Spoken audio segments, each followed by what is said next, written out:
बिस्मिल्लाहिर्रहमानिर्रहीम। अस्सलाम वालेकुम स्टूडेंट्स, आज हम डिस्कस करेंगे 9th क्लास की मैथमेटिक्स रिव्यू एक्सरसाइज नंबर 2। इसका पहला सवाल है 0.025। बिस्मिल्लाहिर्रहमानिर्रहीम। अस्सलाम वालेकुम स्टूडेंट्स, आज हम डिस्कस करेंगे 9th क्लास की मैथमेटिक्स रिव्यू एक्सरसाइज नंबर 2। इसका पहला सवाल है रीड द फॉलोइंग सेंटेंसेस। ये जो सेंटेंसेस मौजूद हैं इनको अच्छे तरीके से पढ़ें और जो सवाल ट्रू है उस पर ट्रू का साइन लगाएं और जो सवाल आपका फॉल्स है मतलब गलत है उस पर गलत का निशान लगाएं। पहला सवाल है कि 0.025 can be written in scientific notation. कह रहा है कि 0.025 को अगर हम साइंटिफिक नोटेशन में लिखें तो वो आंसर होगा 2.5 इंटू 10⁻³ अब आप बताएं कि ये सही है या गलत है। तो चलिए हम लिखते हैं। पहला क्या है 0.025 0.025। अगर इसी को अगर हम साइंटिफिक नोटेशन में लिखें, अब साइंटिफिक नोटेशन है क्या? किसी भी चीज को अगर हम किसी वैल्यू को अगर हम 10 की पावर में लिखें, बेस 10 की मदद से लिखें, उसे हम क्या कहते हैं? साइंटिफिक नोटेशन कहते हैं। अब देखिए यहां पर पॉइंट आपका यहां पे मौजूद है। अगर हम किसी भी वैल्यू को साइंटिफिक नोटेशन में लिखते हैं तो पॉइंट को हमेशा कहां रखा जाता है? एक नंबर के बाद रखते हैं, मगर वो नंबर या तो 1 हो या 1 से बड़ा हो। तो पॉइंट कहां पे आ जाएगा? यहां पे आ जाएगा। इसका मतलब उसको हम कैसे लिखेंगे? 2.5 इंटू 10 क्यों लिखा है? साइंटिफिक नोटेशन की वजह से। अब देखिए पॉइंट जो है वो कहां से आया है? जब भी हम लेफ्ट से पॉइंट जब लेफ्ट से राइट की साइड जाएगा तो पावर में आएगी नेगेटिव साइन, और अगर पॉइंट राइट से लेफ्ट की साइड आएगा तो पावर में आएगी प्लस। और यहां पे तो लेफ्ट से गया है, लेफ्ट से कहां गया है? राइट हैंड साइड पे गया है, उल्टे हाथ वाली साइड से सीधे हाथ वाली साइड गया है, तो यहां पे ऊपर कौन आ जाएगी? माइनस। ओके जी।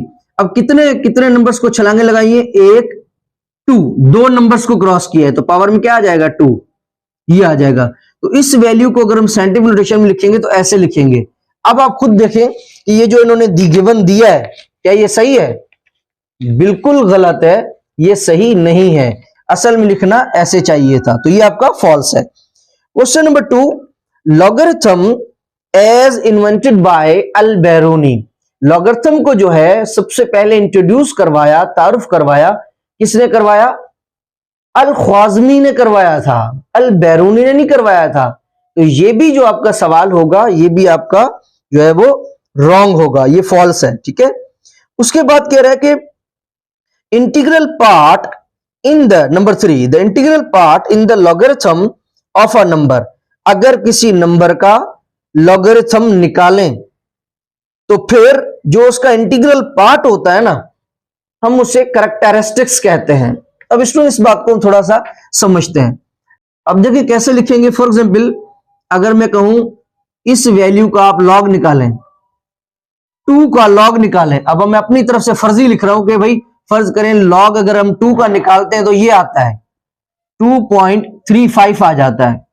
याद रखिएगा पॉइंट से पहले जो वैल्यू होती है उसे हम कहते हैं कैरेक्टरिस्टिक्स। पॉइंट से पहले जो वैल्यू होती है उसे हम क्या कहते हैं? कैरेक्टरिस्टिक्स। और पॉइंट के जो बाद वाली वैल्यू होती है हम उसे कहते हैं मेंटिसा। क्या कहते हैं? मेंटिसा। और कैरेक्टरिस्टिक्स का एक दूसरा भी नाम है, कौन सा? Integral part. क्या नाम है? Integral part. और मेंटिसा का दूसरा नाम क्या है?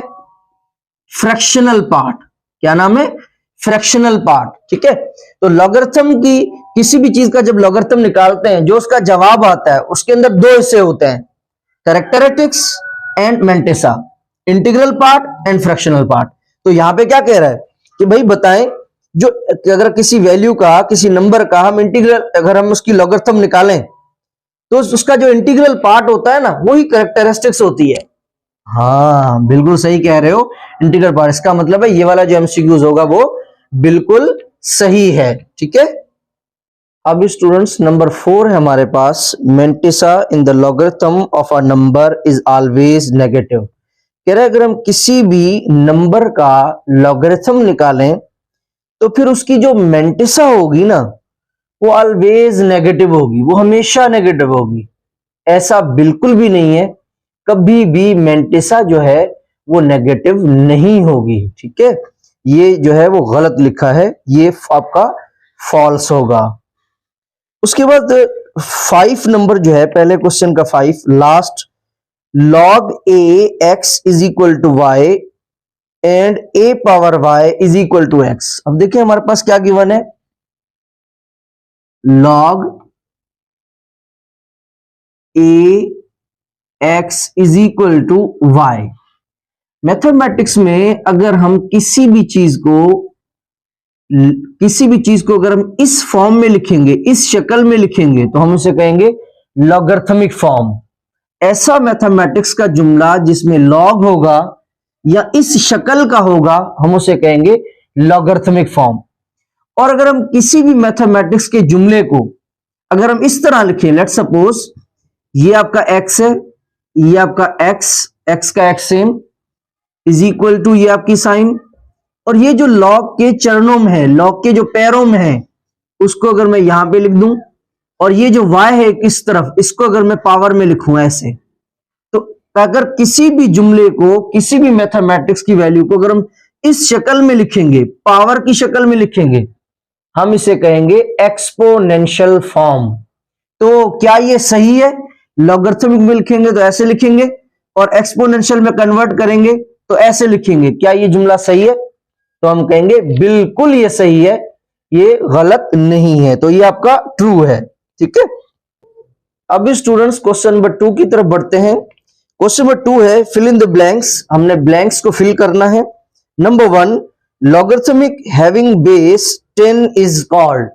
ऐसी लॉगरिथम जिसकी बेस 10 होती है उसे क्या कहा जाता है? याद रखिएगा, ऐसी लॉगरिथम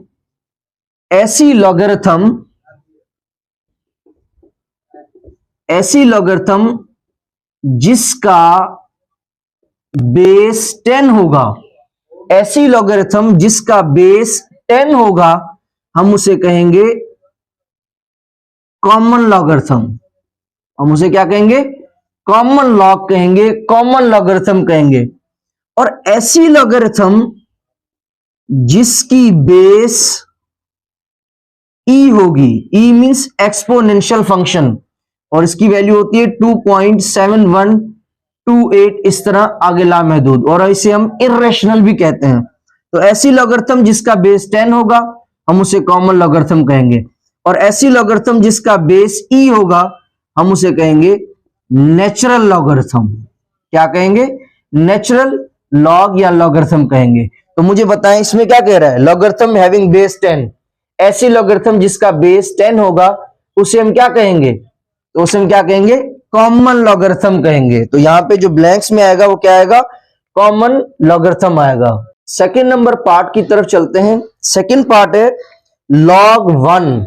बताएं कि अगर हम log निकालें, किसका 1 निकालें? किस वैल्यू का? 1 का। तो ये स्टूडेंट्स याद रख लें, वैसे आप कैलकुलेटर में भी निकाल सकते हैं और ये डायरेक्ट याद कर लें। जब भी हम log नंबर 1 का लेंगे, इस वैल्यू का लेंगे, तो ये हमेशा 0 के बराबर होगा। इसके बराबर होगा? 0 के बराबर होगा। ये आप याद कर लें। ठीक है, ओके जी। थर्ड पार्ट की तरफ चलते हैं। The fractional part of logarithm is called. Logarithm मैंने पहले भी बताया था कि जब हम किसी भी वैल्यू का अगर हम log निकालते हैं, अगर हम किसी भी वैल्यू का log निकालते हैं, तो उसके अंदर 2 पार्ट्स होते हैं। कितने पार्ट्स होते हैं? 2 हिस्से होते हैं। एक को हम कहते हैं कैरेक्टरिस्टिक्स, दूसरे को हम कहते हैं मेंटिसा। एक को हम कहते हैं कैरेक्टरिस्टिक्स, दूसरे को हम क्या कहते हैं? मेंटिसा। और कैरेक्टरिस्टिक्स का दूसरा नाम है इंटीग्रल पार्ट। क्या नाम है? Integral part. और मेंटिसा का दूसरा नाम क्या है? Fractional part. Fractional part. Fractional part. For example, अगर मैं कहूं कि भाई फर्जी एक ले लेता हूं log 2, भाई log 2 निकालें, तो फर्ज करें इसका जो log आता है वो आ रहा है 4.23। याद रखिएगा, पॉइंट से पहले जो वैल्यू होती है उसे हम कहते हैं करेक्टरिस्टिक्स, और पॉइंट के बाद जो वैल्यू होती है उसे कहते हैं मैंटिसा। और करेक्टरिस्टिक्स को दूसरा नाम क्या कहेंगे? Integral part, integral part. और मैंटिसा को दूसरा हम क्या कहेंगे? Fractional part. तो अब आप खुद बताएं कि यहां पे क्या कह रहा है? Fractional part of logarithm is called, logarithm का जो फ्रैक्शनल पार्ट होता है उसको हम क्या कहते हैं? उसे हम मैंटिसा कहते हैं। क्या कहते हैं? मैंटिसा। यहां पे आएगा मैंटिसा। ठीक है। अब हमारे पास जो 4 है वो 4 क्या है कि log 512, लॉग निकालें। किसका लॉग निकालें? हमें लॉग निकालना है 512 का। अगर आप इसका कैलकुलेटर में निकालेंगे तो इसका जो लॉग आएगा वो आएगा 2.7093। तो ये डायरेक्ट जो है हम कैलकुलेटर से भी कर सकते हैं और वैसे आप इसको याद भी कर सकते हैं, और टेबल की मदद से भी हम इसका जो है वो लॉग निकाल सकते हैं। तो लॉग जो 512 का आएगा वो आएगा 2.7093। ठीक। अब हमारे पास जो 5 नंबर पार्ट है वो आपके सामने है। अब ये किसके बराबर होगा, इसको कैसे सॉल्व करेंगे? बिल्कुल ही आसान तरीका है। अब यहां पर देखें, या तो हम इसको उठाएंगे या तो हम इसको उठाएंगे। फॉर एग्जाम्पल मैं इसको उठा रहा हूं, तो यहां पर हम देखेंगे कि यहां पर जो चीज है वो यहां पर कौन है? आपके पास a है, ये आपका आ जाएगा सबसे पहले लॉग, ये लॉग आ गया। और यहां पे कौन है? a, ये आपका a आ जाएगा। ये हमने उठाया और इसके साथ देखेंगे कि नंबर कौन सा है? n, तो ये n आ जाएगा। तो ये इसके बराबर है। अब इसका एक दूसरा आंसर भी हो सकता है। कौन सा? पहले हमने कौन सा उठाया था? ये उठाया था। अब मैं क्या कर रहा हूं? ये चीज उठा रहा हूं, तो log m, ये आ गया log m। अब इसकी वैल्यू उठाया इसको, अब इसकी क्या करेंगे वैल्यू? इसके साथ वैल्यू कौन है? m, तो ये आ जाएगा m। तो या तो ये पूरी चीज इसके बराबर होगी या ये पूरी चीज जो है वो इसके बराबर होगी। ठीक है, ओके जी। अब हमारे पास 6 नंबर पार्ट क्या है? अब देखिए हमारे पास जो है वो कह रहा है कि द एक्सपोनेंशियल फॉर्म ऑफ, कह रहा है ये आपके पास जुमला लिखा हुआ है, इसको आपने जो है वो एक्सपोनेंशियल फॉर्म में लिखना है। सबसे पहले पता होना चाहिए कि ये कौन सा जुमला है। तो ऐसा मैथमेटिक्स का जुमला जिसके अंदर लॉग हो या कोई चीज अगर इस शक्ल में लिखी हुई है तो इसे हम कहते हैं लॉगरिथमिक फॉर्म। क्या कहते हैं? Logarithmic form. हमें इसको किस में लिखना है? एक्सपोनेंशियल फॉर्म में लिखना है। तो एक्सपोनेंशियल फॉर्म में हम इसे कैसे लिखेंगे? सबसे पहले हम देखेंगे कि यहां पर हमारे पास कौन है? a, ये आपका जो यहां पे आपका लॉग के बेस जो है वो कौन है? a, तो यहां पे आ जाएगा a। ठीक है। अब देखिए इक्वल के इस तरफ कौन है? x है, तो ये x इसके पावर में आ जाएगा। बाकी क्या बचा? y, ये बीच में इक्वल साइन। बाकी सिर्फ कौन बचा? y, तो ये आपका y। तो ये आपका जो है वो आंसर आ गया। अगर हम एक्सपोनेंशियल फॉर्म में लिखेंगे तो इस तरह लिखेंगे। ठीक है। अब स्टूडेंट्स हमारे पास जो 7 नंबर पार्ट है वो क्या है? द लॉगरिथमिक फॉर्म ऑफ, कह रहा है कि ये आपके पास जो है वो कौन सी फॉर्म लिखी हुई है? सबसे पहले देखिए पावर की फॉर्म में लिखा हुआ है, तो ये आपके पास जो है वो एक्सपोनेंशियल फंक्शन में लिखा हुआ है। ठीक है, एक्सपोनेंशियल फॉर्म में लिखा हुआ है। हमें इसको किस में लिखना है? लॉगरिथमिक फॉर्म में लिखना है। तो कैसे लिखेंगे? सबसे पहले लॉग लिखेंगे, ये आ गई आपकी लॉग। ठीक है, लॉग के पैरों में कौन होता है? a। देखिए ये a, ये आपका a जो है वो ये आ जाएगा। ठीक है, चरणों में हमने a लिख दिया। उसके बाद हम देखें कि यहां के इक्वल के इस तरफ कौन है? y, तो ये इधर y आ जाएगा इज इक्वल टू, बाकी ऊपर वाली पावर जो भी पावर होगी वो इक्वल के उस तरफ चली जाएगी। पावर में कौन है? 10, तो ये आपका 10 इधर आ गया। ठीक है, तो अगर हम लॉगरिथमिक फॉर्म में लिखेंगे तो इस तरह हम लिखेंगे। ठीक है। अब हमारे पास जो 8 नंबर है वो क्या है? पूछ रहा है कि ये जो चीज लिखी हुई है log base a value a multiply by log base a b, ये जो है ये किसके बराबर होगा? सो याद रखिएगा ये जो है हमारा ये बराबर होता है 1 के। ये आप याद रख लें कि ये जो कंप्लीट वैल्यू है ये बराबर होती है 1 के। ठीक है।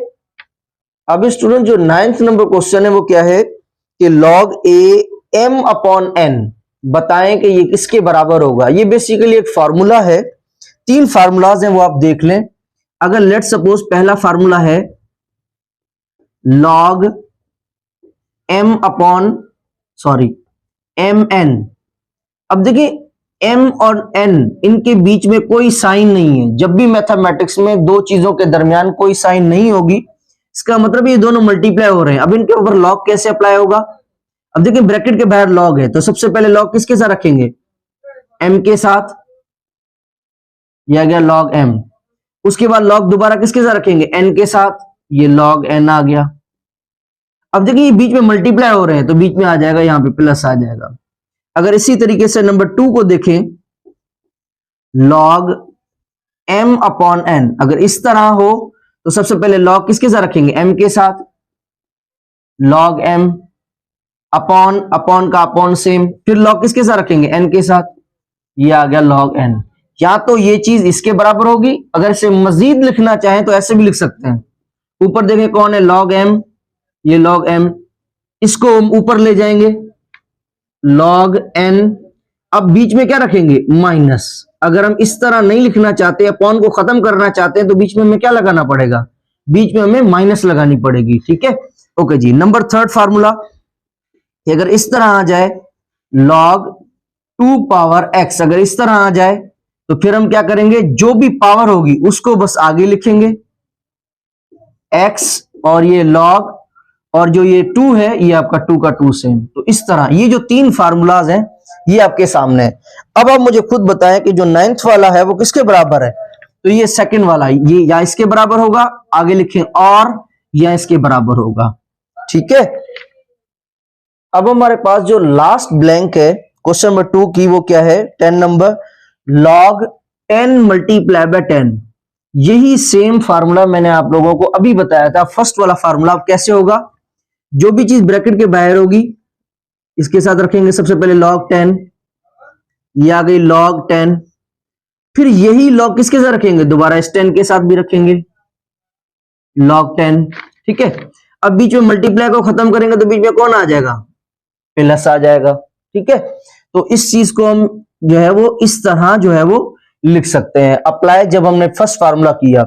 या इसके अलावा अगर हम एक और आंसर निकालना चाहें तो जब भी लॉग के साथ ऐसी चीज हो, अगर लॉग के साथ ऐसी चीज हो, अगर फॉर एग्जाम्पल अगर मैं इसी चीज को ऐसे लिखूं तो ऐसे भी लिख सकता हूं ना मैं। ओके जी, फॉर एग्जाम्पल log 10 का स्क्वायर, log 10 का स्क्वायर। अब देखिए 10 कितनी बार है? 2 बार है ना, तो 10 का स्क्वायर। किसी भी चीज के ऊपर पावर जितनी भी हो, इसका मतलब उस नंबर को उस नंबर से मल्टीप्लाई नहीं, अपने आप से उतनी बार मल्टीप्लाई करें। तो ये जो वाला 2 है इसको हम आगे लेके आ जाएंगे, ऐसे आगे लेके आ जाएंगे तो क्या बन जाएगा? 2 log, ये 2 आगे आ जाएगा, ये 2 log, आगे कौन है? 10। तो ये वाली चीज आपकी इसके बराबर भी हो सकती है। ठीक है, ये वाली सेम चीज आपकी इसके बराबर भी हो सकती है, इसके बराबर भी हो सकती है, और ये कंप्लीट अगर इसको आप ऐसे लिखना चाहें कि खाली 2 के बराबर है तो आप इसको ऐसे भी लिख सकते हैं। तो ये तीनों चीजें जो है मैंने आप लोगों को बता दी है, और ये फार्मूला तो अभी भी हमने पीछे पढ़ा भी है। उम्मीद करता हूं ये दूसरा क्वेश्चन जो है वो कंप्लीट हो चुका है। अगर आप लोगों को समझ में नहीं आया तो आप वीडियो को रिवर्स करके जो है 2-3 बार सुनेंगे, इंशाअल्लाह अज़्ज़ व जल आप लोगों को जरूर समझ में आएगा। अब स्टूडेंट्स हम क्वेश्चन नंबर 3 की तरफ बढ़ते हैं। कह रहा है कि tick the correct answer. MCQs given है, बहुत ही इंपॉर्टेंट है। तो पहला एमसीक्यूज है कि if log 10 x is equal to 4 then x is equal to, कह रहा है कि log base 10 x is equal to 4 के बराबर है। अब आप ये बताएं कि ये जो x होगा ये x किसके बराबर होगा? दोस्तों याद रखिएगा, जब भी हम वैल्यू फाइंड करते हैं तो सबसे पहले अगर कोई जुमला हमें लॉगरिथमिक फॉर्म में मिला हुआ होगा, क्योंकि इसके अंदर लॉग है ना, तो लॉगरिथमिक फॉर्म में अगर मिला हुआ है तो सबसे पहले इसे हमें एक्सपोनेंशियल फॉर्म में कन्वर्ट करना पड़ेगा, फिर ही हम वैल्यू फाइंड कर सकते हैं। बहुत ही आसान है, देखने में सिर्फ गंदा है। ठीक है, ओके जी। तो सबसे पहले क्या करेंगे, जो भी लॉग के पैरों में चीज होगी उसको सेम लिख देंगे। ये आपका 10 सेम आ गया। ठीक है, लॉग के पैरों में जो भी चीज होगी चरणों में वो सेम लिखेंगे। इक्वल के इस तरफ जो चीज होगी उसको हम पावर में लिखेंगे, इक्वल साइन लगाएंगे। उसके बाद यहाँ पे कौन है? एक्स, ये आपका आ गया एक्स, एक्स का एक्स सेम। ठीक है, अब देखिए 10 के ऊपर पावर क्या है? 4, तो 1 आपका सेम। 0 के ऊपर पावर 4 है, इसका मतलब है यहां पर 0 कितने आएंगे? 4 0, 1 2 3 4 इज इक्वल टू एक्स। तो x की जो वैल्यू आई है वो आई है 10,000।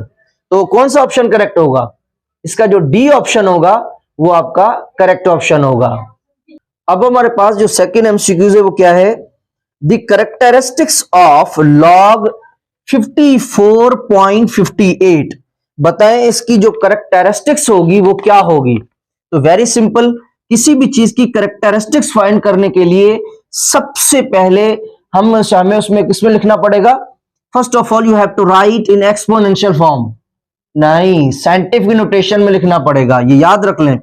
करेक्टरिस्ट फाइंड करने के लिए हमें किस में लिखना पड़ेगा, जो है साइंटिफिक नोटेशन में लिखना पड़ेगा। तो कैसे लिखेंगे, माने बेस 10 की मदद से लिखना है। ये वैल्यू क्या है 54.58। ओके जी, पॉइंट को हमेशा कहां रखते हैं, एक वैल्यू के बाद, और वो वैल्यू क्या होनी चाहिए, या तो 1 हो या 1 से बड़ी वैल्यू हो। तो पॉइंट को जब हम इधर लेके आएंगे तो क्या बन जाएगा 5.458 आपका सेम मल्टीप्लाई, यहां पे मैंने 10 क्यों लिखा है, बेस 10, क्योंकि हम साइंटिफिक नोटेशन में लिख रहे हैं। वो तो मुझे बताएं पॉइंट ने कितने नंबर क्रॉस किए हैं, एक नंबर क्रॉस किया है तो 1 आ गया, ठीक है।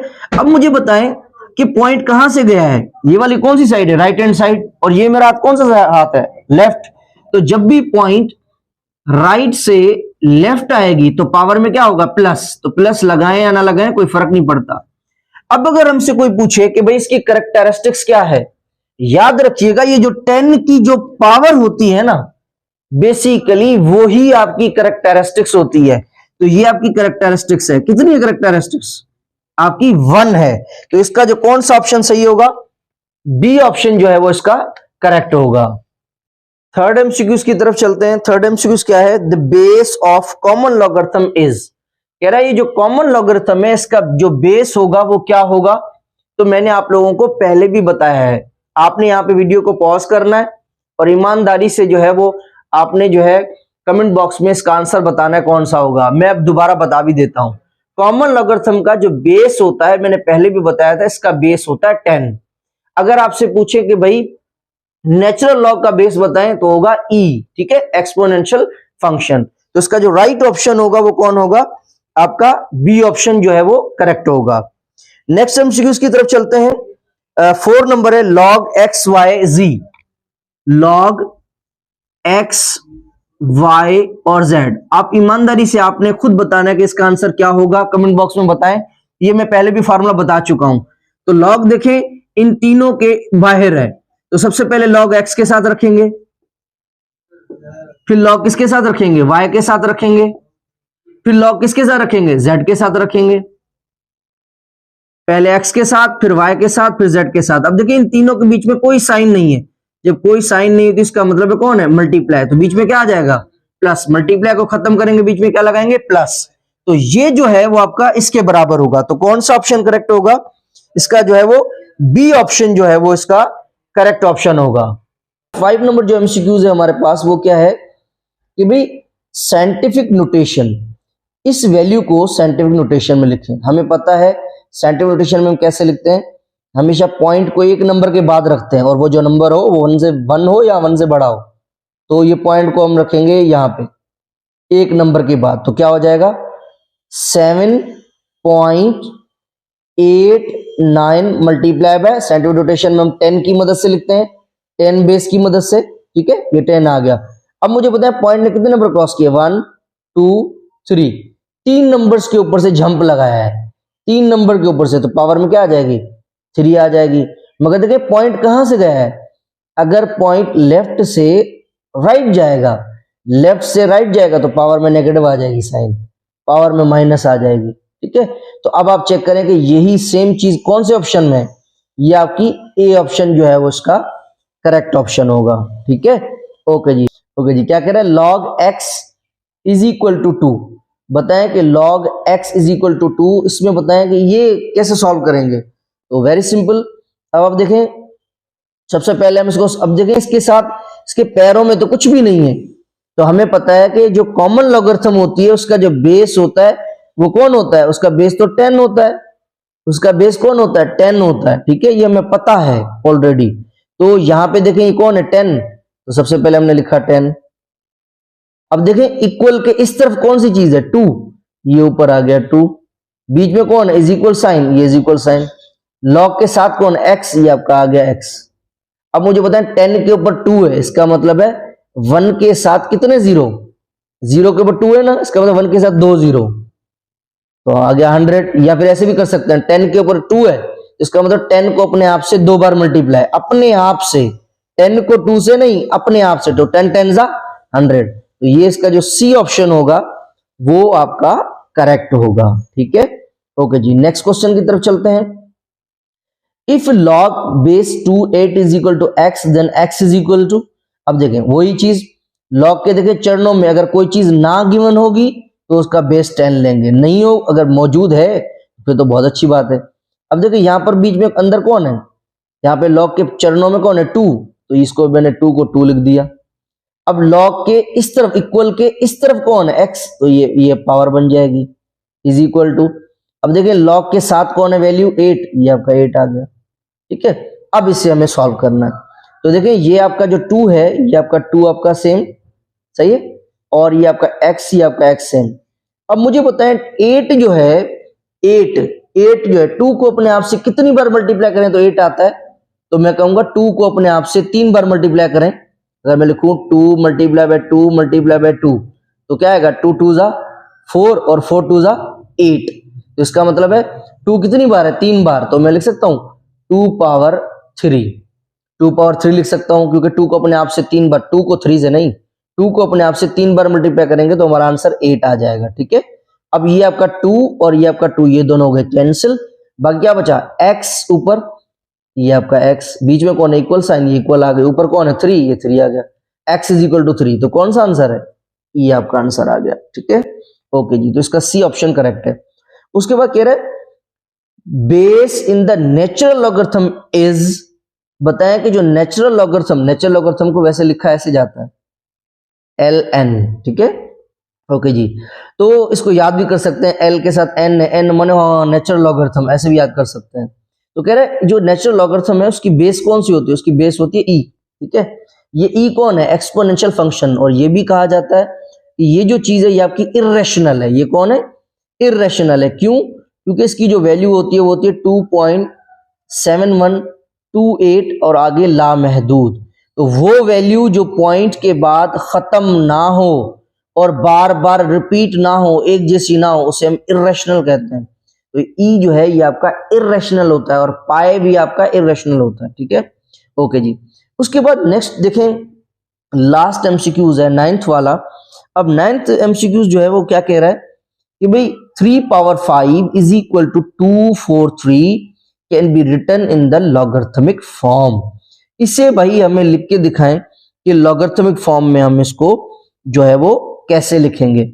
अब स्टूडेंट देखें, वो किसी भी चीज को लॉगरिथम में कैसे लिखेंगे, लॉगरिथमिक फॉर्म का क्या मतलब होता है भाई, वो जुमला जिसके अंदर लॉग हो। तो देखें ये लॉग, ये आपका लॉग आ गया, जो भी चीज यहां होती है, जो भी चीज यहां होती है वो कहां रखते हैं, लॉग के चरणों में, लॉग के पैरों में। देखें ये लॉग के पैरों में, ये देखो ये लिखा हुआ है, ये लॉग के पैरों में लिखा हुआ है 3। ठीक है, और इक्वल के इस तरह वाली जो वैल्यू होती है वो लॉग के साथ होती है, ये लॉग के साथ, और जो पावर होती है वो इक्वल के परली तरफ आ जाती है। देखो ये परली तरफ लिखा हुआ है 5। तो ये जो है बी ऑप्शन जो है वो बिल्कुल करेक्ट है। उम्मीद करता हूं ये आज की वीडियो आप लोगों को बहुत पसंद आई होगी।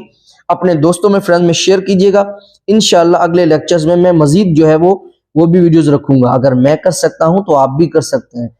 ठीक है, अपना बहुत सारा ख्याल रखिएगा। अल्लाह हाफिज।